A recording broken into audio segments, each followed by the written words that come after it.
Folks, this weekend, the National Policy Institute held its annual conference in the nation's capital. Their movement is broadly referred to as alt-right, but the positions they embrace are white nationalist, supremacist, and many say absolutely racist. Unlike past gatherings, this meeting was energized by the election of Donald Trump. Here's some of what took place at the conference this weekend. Hail Trump! Hail our people! Hail victory!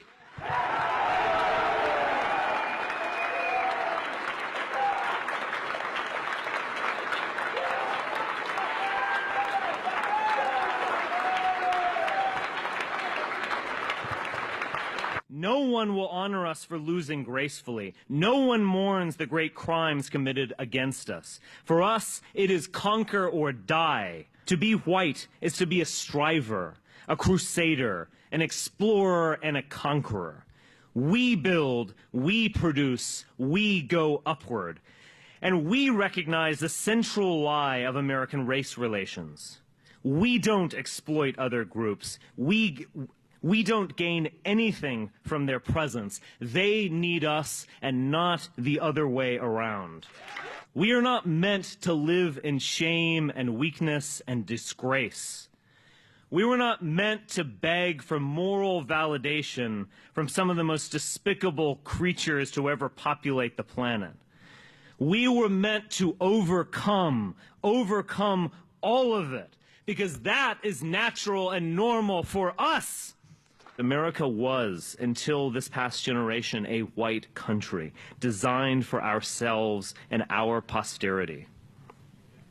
It is our creation. It is our inheritance, and it belongs to us.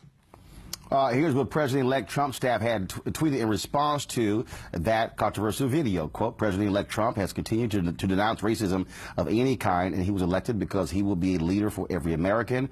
To think otherwise is a complete misrepresentation of the movement that united Americans from all backgrounds. There were protesters outside the conference, and the U.S. Holocaust Museum issued a statement that said, in part, quote, Richard Spencer, the leader of the National Policy Institute, made several direct and indirect references to Jews and other minorities, often alluding to Nazism. The targeting of Jews was central to Nazi racist ideology. The Germans attempted to kill every Jewish man, woman, and child they could find. Nazi racism extended to other groups. By the end of World War II, the Germans and the collaborators had murdered 6 million Jews and millions of other innocent civilians, many of whom were targeted for racial reasons.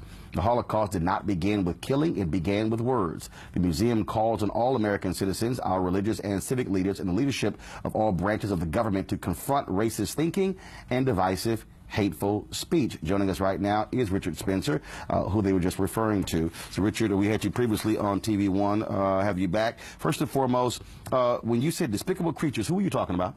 I was talking about the lying media that have actually been lying about me for the last 24 hours. So we say lying about you, what does that mean? CNN claimed that I questioned whether Jews were people and things like that. We published the text of my speech. I did nothing of the kind. They're doing a wild exaggeration. They're worrying about fake news. They're engaging in fake news about me. So why Heil Hitler there? Why the Nazi references? Why? No one said Heil Hitler. No, first of all, when we saw the video there were individuals there who were doing that. We've seen photos as well of individuals at that particular conference who were using the Nazi salute. There's a lot of exuberance in events like this. There's also a lot of irony. The fact is... Of the Nazi salute?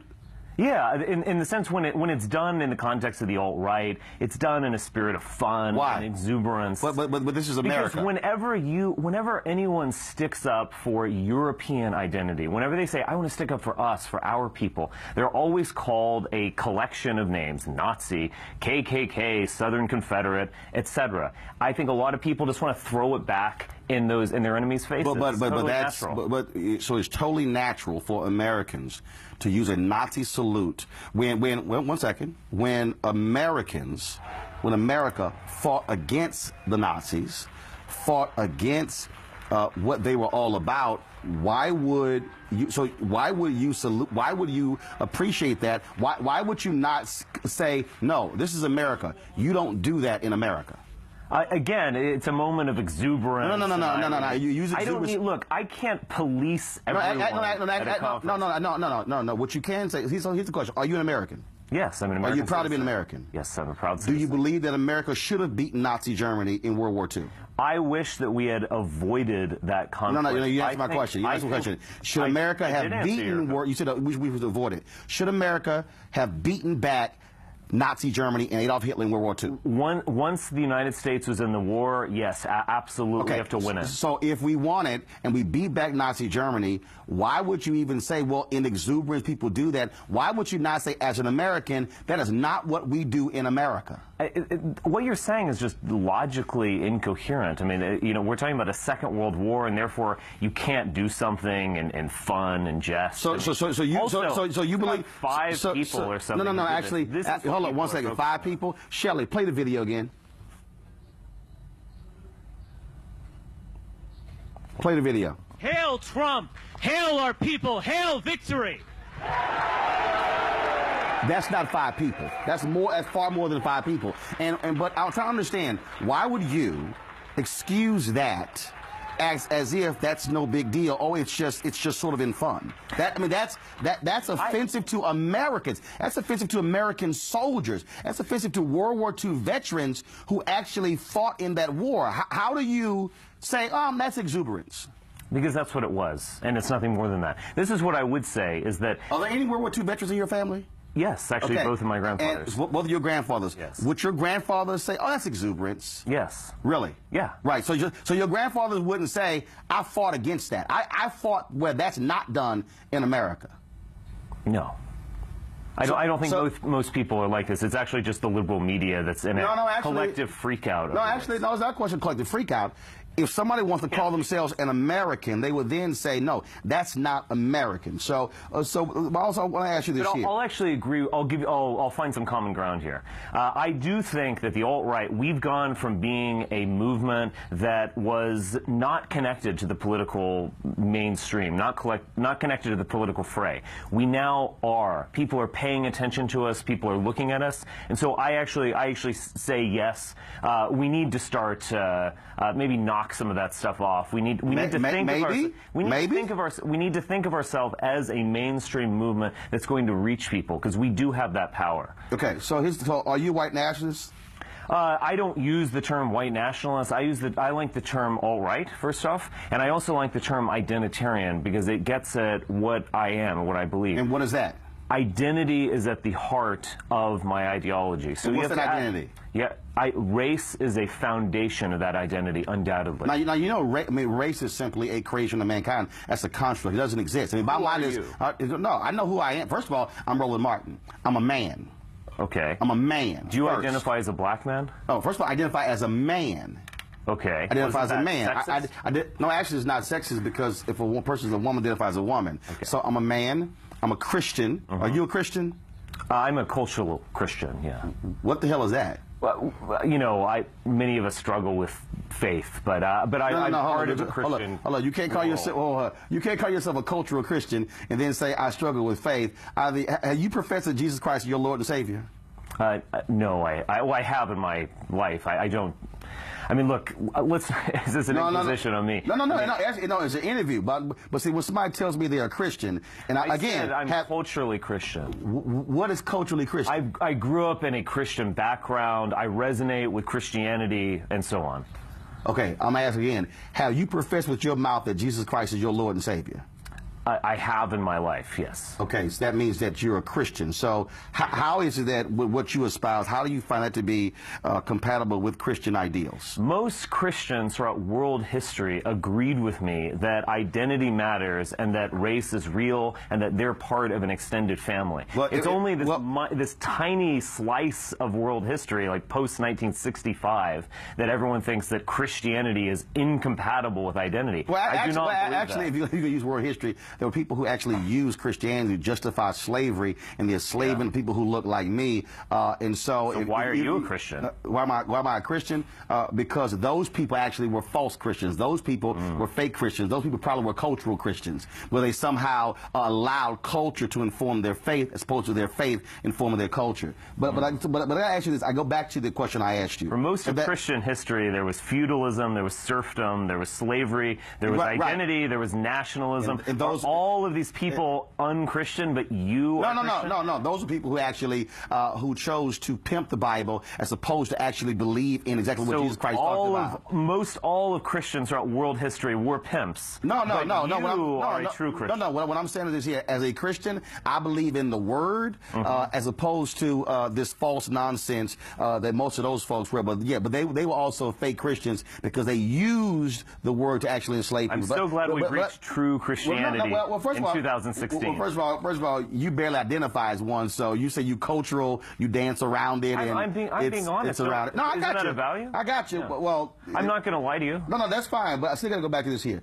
So, are you a white supremacist? No, I'm not a white supremacist. Absolutely, white supremacy means that a white person would want to rule over other people. So you don't want to rule over other people? I absolutely do not. We've had white supremacy in our past, whether you think of imperialism, slavery, colonialism. That's been a disaster. So no, I don't want to go back to that. So what are you trying to go? So what are you saying? Because in your video you said we don't need them, they need us. Who's they? Yes. Who's they? The white people ultimately don't need other races in order to succeed, in order to be ourselves. Absolutely not. So how do you think America became the greatest economic nation without? Not through black people. Oh, it wasn't? It wasn't because of free labor? Are you talking about slavery? No, I'm talking about slavery and also what happened after slavery, which Douglas Blackmun talked about, slavery by another name. So I'm trying to understand, when you say didn't need it, how do you think America became the greatest economy that it did? How do you think that happened? Through the genius of Europeans. How was it the genius of Europeans when the fact of the matter is it was actually King Cotton that supplied the economic means for America to do so? And that was a result of free labor from black people. Look, the whole point here is that who creates these systems? Who creates these business models and businesses? Slavery was a business model? Well, yes, it was a business model, yeah. And was that one that you like or dislike? I dislike. You dislike? Yeah, I absolutely reject it. Okay, yeah. so but you deny the reality, though, that's what allowed America to become the economic power, because America supplied 91% of the world's cotton, and so as a result of that, that's how America was able to fund the Industrial Revolution.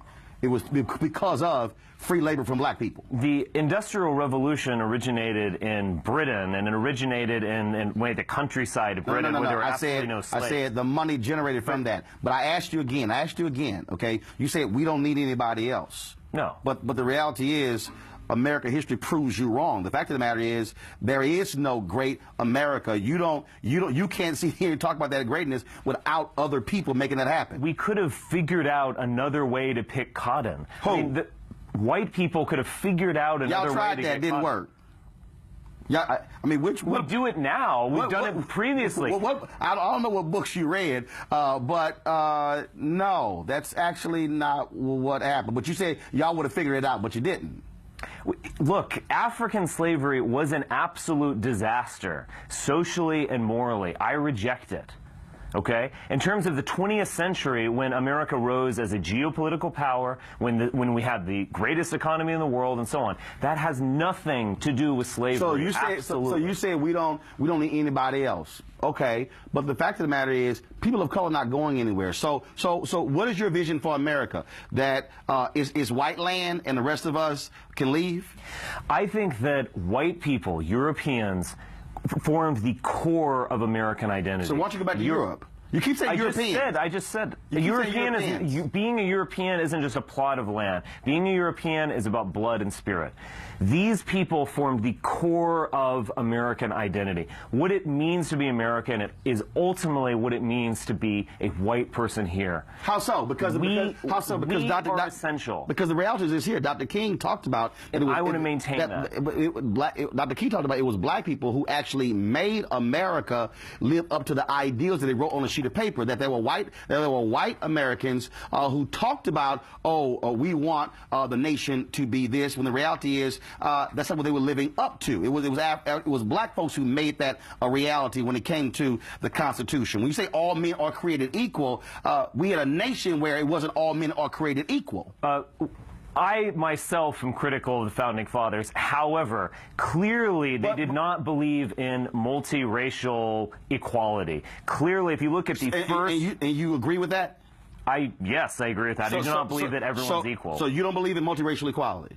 No. I mean, I don't think anyone does, actually. I mean, do you really think that all people are equal in talents and identity and worldview? No, that's not what that means. No. When you say all people are created equal, that means that the moment you are born, we're going to treat you in the same way as we treat everybody else. Now, what you do with your life, what you do with your talents is different. There are many areas I'm quite sure I'm far more talented than you. Yes. Doesn't mean that you don't have talent, but what it means is that when you are born, we're going to be treated as equals, equal American. So in your worldview, are you saying white folks should be treated as a greater American than if you're black or Latino or Asian or Native American? At this point, I want white people to have the same rights that all other people do. The fact is, all rights that white folks don't have? All institutions, in terms of legal rights, yes, everyone has the same thing. In terms of what institutions are actually doing, absolutely no. White people do not have the rights of minorities. How so? In what? I'll go into it. In terms of federal hiring, absolutely. Federal hiring is geared towards not hiring more white men. Whoa, stop. Hold on. Say it again. Federal hiring. Let me ask you a question. How many white men in the United States Senate? That's not federal hiring. No. Answer my question. How many white men in the United States Senate? I don't know the exact number. More than 80%. Majority. Sure. Okay. How many white staffers? See, you said hiring. That's hiring, correct? Right. How many white staffers in Congress? A lot. A lot. Define a lot. I don't know. It's in excess of 80%. So please show me how. No. That's federal hiring. It's federal hiring. So are you saying? No. Hold up. That's federal hiring. So I'm trying to understand something here. You said like all of a sudden, oh my goodness, it's so rough for us. Do you think that affirmative action is not at play in federal hiring? Actually, hold on. Every department on down. Actually, give me a break. Actually, do you know what the greatest affirmative action policy was in this country? Slavery? No, that wasn't affirmative action. That was free labor. The great affirmative action policy in America was the GI Bill. And do you know who benefited from the GI Bill? White people. Your grandfathers. Yes. You know who did not benefit from the GI Bill? The same black folks who fought alongside in World War II, who also bled for this country, and when they came back. So when you talk about affirmative action, that is the greatest affirmative action bill in the history of America. Do you know who has benefited greater from affirmative action policies? First of all, who created affirmative action? White people, probably. Okay, President Richard Nixon, right. 1969. Arthur Fletcher was there as well. Who is the greatest beneficiary of affirmative action? The greatest beneficiary? I would say African American. That's a lie. Okay. Do you have a girlfriend or wife? Yes. Is she white? Yes. She's the greatest beneficiary of affirmative action. White women have benefited more from affirmative action than anybody else in America. That's a fact. Sexist here, Martin. No, it's not sexist. That's a fact. So the fact that when you say affirmative action, white folks. Might be the case. No, it's not might. White women have benefited from affirmative action more than any other group. I'll go with you on that. No. So when you're saying, oh my goodness, affirmative action, why should not getting hired in the federal government? That's a lie. That's fine. Look, this is what I'm saying. Let's look at Silicon Valley. Every spring, these big companies, Apple, Google, Facebook, will release diversity reports. And they will basically say, we are focused on not hiring white men. Really? Yes. Hold on one second. Look at all the diversity. I'll stay right there. Hold on one second. I'm going to go to a break. See, here's the problem, Richard. This is the problem when you're a smart black man who can read. Have you seen their diversity numbers? Yes, whites are underrepresented in these corporations. All right, when we come back, we're going to do a fact check for Richard here when it comes to Silicon Valley, because, see, as y'all know, here on TV1, Reverend Jesse Jackson Sr. has been talking about Silicon Valley. I've been right there covering this for the last 24 months. We're going to give him the facts when we come back right here, News 1 Now, TV1. All right, folks, back with our guest, Richard Spencer, president of the National Policy Institute, says he identifies with the alt-right. Many of us say he's a white nationalist. Richard, we talked about Silicon Valley. According to this report right here from the federal government, top 75 Silicon Valley tech firms. Whites, 47% of the workforce. Asian Americans, 41%. Hispanics, 6%. African Americans, 3%. Now, women make up? No. So what you're saying is we don't have enough white people in Silicon Valley? No, what I'm saying is white people, those numbers that you just read reveal that white people are underrepresented as a percentage in the population in Silicon Valley. Which is exactly what I said. So are white people underrepresented when it comes to Fortune 500 CEOs? No, not in terms of CEOs. Okay, are white people unrepresented when it comes to a board of directors members of Fortune 500 CEOs? Probably not. Of white people are underrepresented when it comes to corporate offices of Fortune 500 CEOs. This is called moving the goalposts. No, it's not. No, here's the deal. What you're saying is this here, okay, in this sector, oh my God, we only have 47% of white people. So what do you want? You want 70, 80, 90? No, what I'm saying is that these corporations, by their own explicit admission, are trying to hire less white people and less white men. So you're they saying, release reports. So you're saying they're not hiring people who are the smartest? No, I don't think they're hiring people merely because they're the smartest. So you're upset that you're upset. No, I'm trying to understand. You're upset that 47% of white people work in Silicon Valley, but you have no problem with 90% of the Fortune 500 CEOs being white. I see what you're saying. No, I'm asking yes or no. Do you like and accept that 90%, 80+% of Fortune 500 CEOs are white men? Look, are you cool with that? Yeah. Do you prefer that? Sure. So what you're saying is what you want whites being majority in control of every sector in America. What I want, look, I'm not an economic thinker in terms of politics. What I want are politicians similar to Donald Trump who really want to protect the people here, who don't think just in terms of global population. Who's the people? Who are the people? Right. Whites are still a majority in this country. No. But you said the people. So he's black, she's black, he's white, I'm black, Latino. Are we in the people? Yes, clearly you are citizens of this country. Okay, so if we're in the people, then why can't we also have jobs? I care about the country itself, but I really care about European Americans. Okay, but all of these institutions, these institutions are dedicated to discriminating against people like me. Wait, hold on. By their own admission, they are. If whites are dominating jobs in banking, if whites are dominating jobs on Wall Street, if whites are dominating hedge funds, if whites are dominating NFL owners and NBA owners, if whites are dominating the major sectors, how in the world can you somehow say, oh my God, it's rough for us white people out here? It's not. If you're saying that, how are whites dominating the number of jobs on Capitol Hill? How are whites dominating the number of jobs in the White House? How are whites dominating jobs all across America? And you're saying it's not enough white people, so stop hiring those minorities. They don't need jobs. We got to make sure us white people keep getting jobs. Is that what you're saying? It doesn't surprise me at all that whites succeed.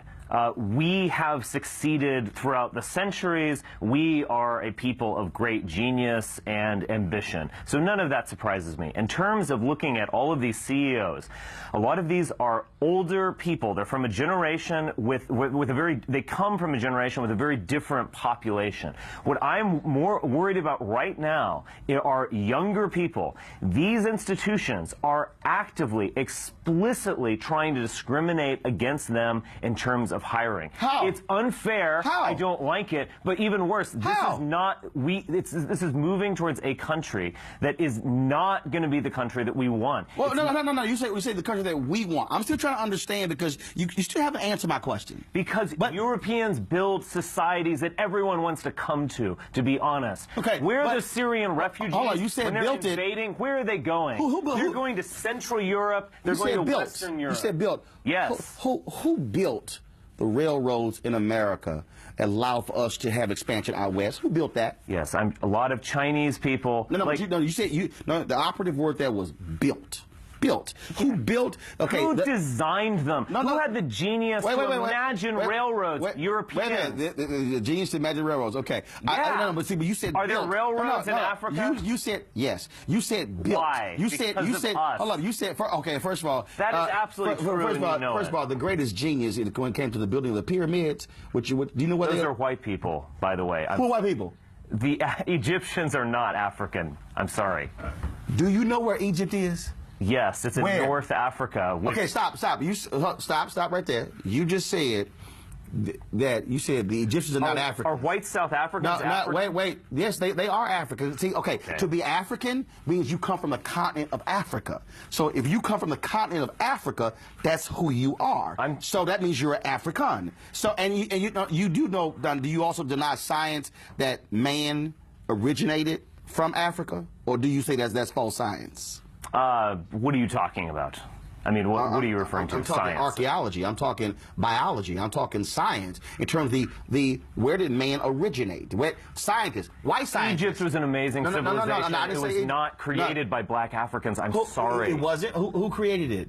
People who are white. How are people? You can look you can actually look at art, and they differentiate between races. No, I got to ask you a question. How do you From ancient Egyptian art. You do know those were black people. You do know. They weren't. You do know from science you can't get black from white. You can get white from black. You do know when it comes to evolution. What? When it comes. Oh, I see what you're saying. Do you never studied science? I see what you're. Yes, I have. No, so but I mean, I'm not a scientist. But are man, you? but man originated in Africa. Yes or no? That is a consensus. Yes. Okay. That's So if out of man, Africa. so if man originated in Africa, which means that they were Africans, then all of a sudden, when you talk about the amazing works of the Egyptians, they were people of color. I know that's a little rough for you to handle, but I know you want to hold on to that, somehow thinking whites built the pyramids. But I'm trying to understand. Yeah, we did. No, you didn't. No, you didn't. Because, first of all, they were building things in Egypt while white Europeans were still in caves. That's a fact. That's a fact. Okay, Sure. But I'm still go back to you insist that somehow that whites are not getting jobs in America in this rough. Are you afraid of competition?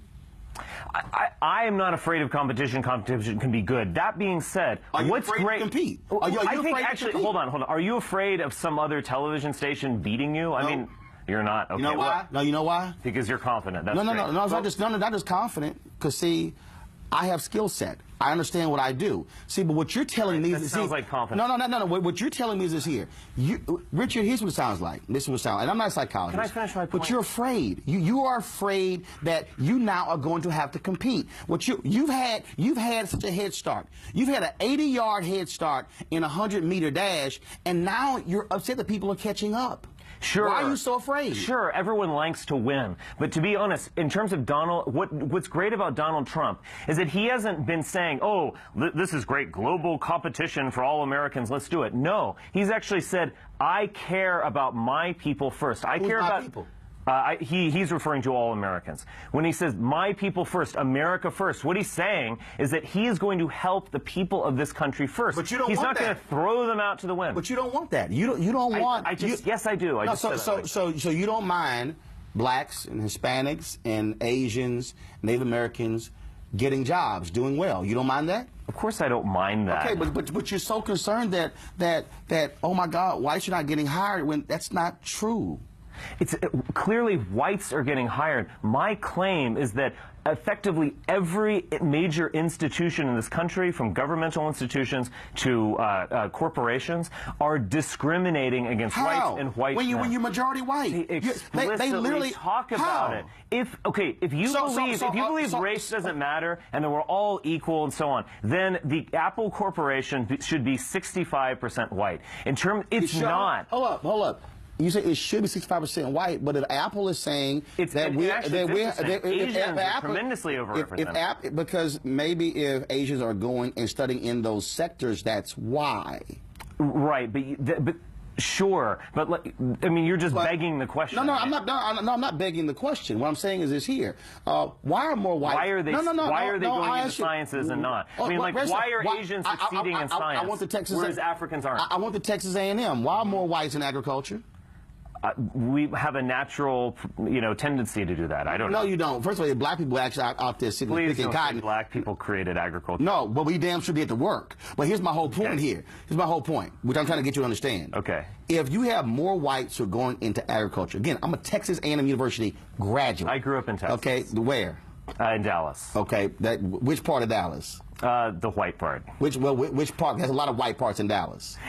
Just Preston Hollow. Yeah. I see exactly where your thought process comes from. Because that's why you have the white country clubs there as well, because they don't want other people in there. But again, are there black churches, black country clubs? Are the black churches? No, they have black country clubs where you have black people who play. But also, aren't there black institutions that are just for you? No, it's not just for us. Because the fact of the matter is, churches, those are just for you guys. No, actually, no. That's great. But actually, no, it's not. because there are black churches where you can come if you want to, doesn't matter. And just like you have a white church, you can come. That's my point, but that's what it is. So you're factually incorrect. Here's my whole point. When I talk about agriculture, there are more whites who are going into agriculture. Why? Because that's the area they're going into. So if Asians are going into a particular area, that's where they're going. You're begging the question. All I'm saying is, why are Asians succeeding at these technical fields? Because why they're working is in it. Because they're, again, you're just begging questions. Like, at some point... Why are whites succeeding in agriculture? Can you let me finish? I'll ultimately get to this. It's about human nature, and it's about their unique gifts. Asians have a... Unique gifts? Yes, East Asians have a higher, on average, IQ than Europeans. It's remarkable. It doesn't surprise me that they succeed at math. They succeed in science. Oh, that's a terrible stereotype. No, I'm not using stereotypes. It is what it is. All I'm saying is here, Richard, the fact of the matter is here. This is actually why I would want to restrict immigration of East Asians. It's not because I think I'm afraid of them. I actually respect them. I respect their civilization. It's about protecting my people. That's what it's about. But here's the people. When you keep saying my people, then you say all Americans when you're not talking about it. Here's the reality, Richard. The reality is this here. You have to navigate between people you care about and all citizens. Here's the deal, Richard. We're not going anywhere. And see, Richard, it's about to be a little tough for you. About a little tough for you, Richard, because see, you and your people have had a great head start. Tremendous head start. 20-odd Africans arriving in 1619. Who gave us this head start? One second. 16. But see, that's what I'm saying. When you have a head start, it means you're scared to compete. See, I know some other whites out there who are not white nationalists, who are not afraid of competition, who are not afraid of this. But here's the reality. We're not going anywhere. Right. And you might want to suck that up. And I know it's rough. But I suggest what you should be doing, Richard, is preparing your generation for a world of competition where you have to actually, where you don't get the head start your mom and daddy gave you, that you're going to start maybe not 80 yards ahead, but 30. But you know what? You may want to train harder because we're training harder, and we're going to catch up. We're going to win. And also, you're not going to win, Mr. Richard. Martin, I want to tell you, you've got to prepare yourself. You've dealt with a bunch of guilt-ridden, silly whites all your life, and we are waking up. We are recognizing who we are, and we see an amazing future. Richard, so you better get ready. I'm telling you right now, Richard, here's the deal. 1619, 20-odd Africans arrived, Fort Comfort, Virginia, okay, 1619, 397 years ago. Trust me, we're resilient. We're not going anywhere. And I'm going to tell you right here, and as my frat brother Vertner Woodson Tandy said, 1937, we will fight until hell freezes over, and then we will fight on the ice. You better go work out, because you got to fight on your hands. Thanks a bunch. Kickstart your day at 7 and get the news you need from the perspective you want. News 1 Now with Roland Martin. Every weekday morning at 7 on TV 1.